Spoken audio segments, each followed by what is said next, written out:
Hello दोस्तों, मैं भारत के बारे में चर्चा करने जा रहा हूँ।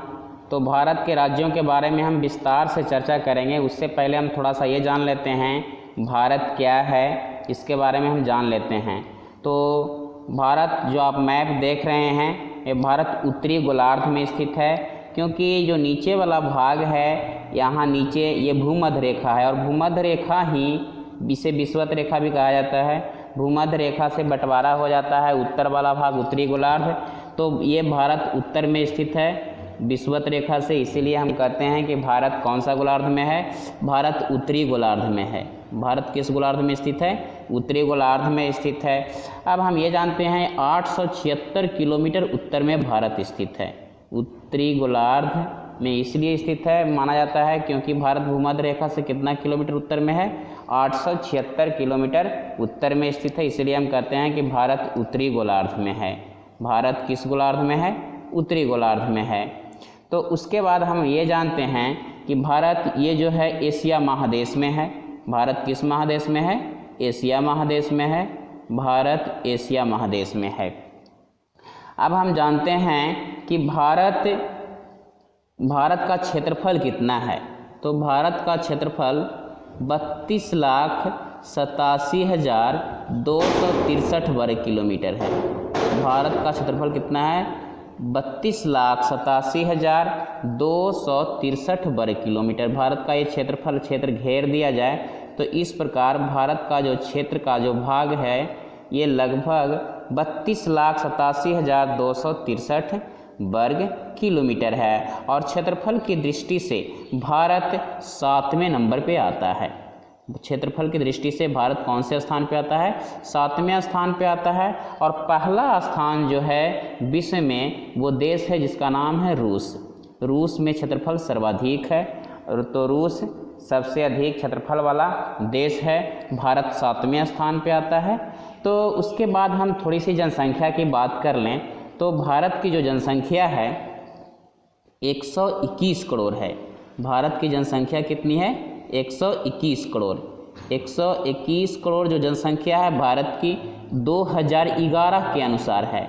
तो ये ध्यान रखना है, प्रत्येक 10 वर्ष पर जनगणना होती है। इसके पीछे 2001 में जनगणना हुआ था, उस समय भारत की जनसंख्या लगभग 103 करोड़ था।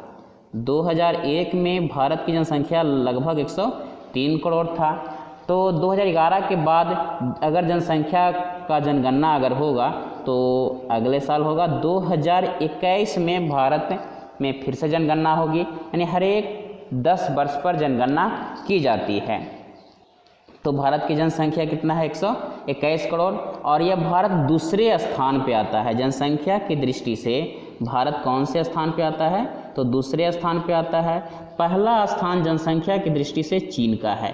पहला स्थान जनसंख्या की दृष्टि से किस देश का है? तो चीन का है, यानी विश्व में सर्वाधिक जनसंख्या किस देश की है? चीन का है, और चीन ये साइड में स्थित है। तो अब हम चलते हैं राज्यों के बारे में जानकारी प्राप्त करते हैं। तो हम राज्यों के बारे में जाने तो पहले हम बता रहे थे ये ऊपर वाला भाग उत्तर होता है। डायरेक्शन थोड़ा समझ लेते हैं हम। ऊपर वाला भाग उत्तर होता है, नीचे वाला भाग दक्षिण होता है और दाहिना तरफ पूरब होता है। नीचे वाला भाग दक्षिण हो गया, दाहिना तरफ पूरब हो जाएगा और बायां तरफ पश्चिम हो जाएगा। बायां तरफ क्या होता है? ये पश्चिम हो जाता है। ये डायरेक्शन मानचित्र को समझने के लिए काफ़ी आवश्यक है। तो इसको हम आप समझते हैं डायरेक्शन के अनुसार पर। तो ये वाला भाग जो दिख रहा है ये उत्तर का भाग है। ये वाला भाग कहाँ है? दक्षिण का भाग है। ये वाला भाग कहाँ है? पूरब है, और ये है पश्चिम। तो भारत के उत्तर में ये जो राज्य दिख रहा है ये तो अब राज्य में हटा दिया गया है, लेकिन ये कश्मीर है। जम्मू कश्मीर इसे कहा जाता है, लेकिन अभी राज्य की श्रेणी से हटा दिया गया है। तो यहाँ जम्मू कश्मीर है। उत्तर में कौन सा भाग है? जम्मू कश्मीर। और ये दक्षिण में जो भाग ये दिख रहा है ये तमिलनाडु है। दक्षिण वाला भाग में कौन सा राज्य है? तमिलनाडु। कुछ राज्य को हम विस्तार से चर्चा करेंगे, पहले थोड़ा बाउंड्री बना देते हैं उत्तर दक्षिण पूर्व पश्चिम में। तो उत्तर में जम्मू कश्मीर का क्षेत्र है, दक्षिण में कौन सा है? तमिलनाडु। ये पूरब में जो भाग है ये अरुणाचल प्रदेश है। पूरा वाला भाग का क्या नाम है? अरुणाचल प्रदेश। पूरा वाला भाग का क्या नाम है? अरुणाचल प्रदेश। और ये पश्चिम वाला जो भाग है इसका नाम गुजरात है। पश्चिम वाला भाग का नाम क्या है? गुजरात है। तो इसलिए हम देखो उत्तर से ये दक्षिण जो भाग है इसको हम लंबाई कहते हैं। उत्तर से दक्षिण वाला भाग को हम क्या कहते हैं? लंबाई। तो भारत की लंबाई 3214 किलोमीटर है। भारत की लंबाई कितनी है? 3214 किलोमीटर। और भारत को ये गुजरात से ये अरुणाचल प्रदेश वाला जो क्षेत्र है इसको हम चौड़ाई कहते हैं। तो भारत की चौड़ाई जो है 2933 किलोमीटर है। भारत की लंबाई 3214 किलोमीटर है और भारत की चौड़ाई कितनी है? तो 2933 किलोमीटर है। एक बार फिर से ध्यान दें, भारत का क्षेत्रफल कितना है? 32,87,263 वर्ग किलोमीटर। भारत की लंबाई 3214 किलोमीटर और चौड़ाई कितना है? 2933 किलोमीटर। भारत के उत्तर वाला भाग में कौन सा क्षेत्र है? तो जम्मू कश्मीर का क्षेत्र है और दक्षिण में तमिलनाडु का क्षेत्र है और पूर्व में अरुणाचल प्रदेश और पश्चिम में गुजरात है।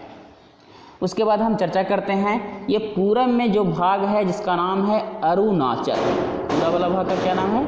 अरुणाचल। अरुणाचल, अरुण का मतलब सूर्य होता है।